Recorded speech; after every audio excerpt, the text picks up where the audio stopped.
Le 28 octobre 1918, l'avion de Roland Garros est abattu par un Fokker allemand. Un grand héros français disparaît.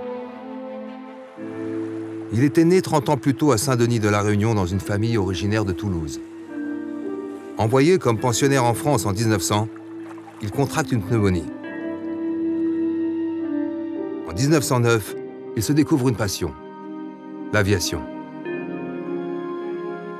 Très vite, il fait partie de ces pionniers des airs et en septembre 1913, il réussit la première traversée de la Méditerranée en avion. Un an plus tard, dès le début du conflit, il s'engage comme pilote.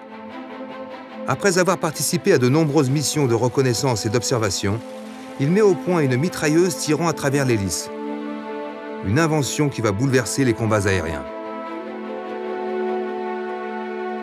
En avril 1915, grâce à ce dispositif, il abat 3 avions allemands et entre dans l'histoire du conflit. Après avoir été obligé de se poser au-delà des lignes ennemies à la suite d'une panne, il est fait prisonnier et ne réussit à s'évader qu'en février 1918. Malgré un état de santé précaire, il reprend le combat, mais 15 jours avant l'armistice, il s'écrase dans les Ardennes. C'est un drame pour tous les Français.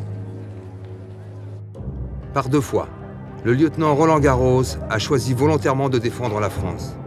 Son nom est à tout jamais symbole de tous ceux qui, de cette île lointaine, sont venus jusque dans l'Hexagone pour se battre.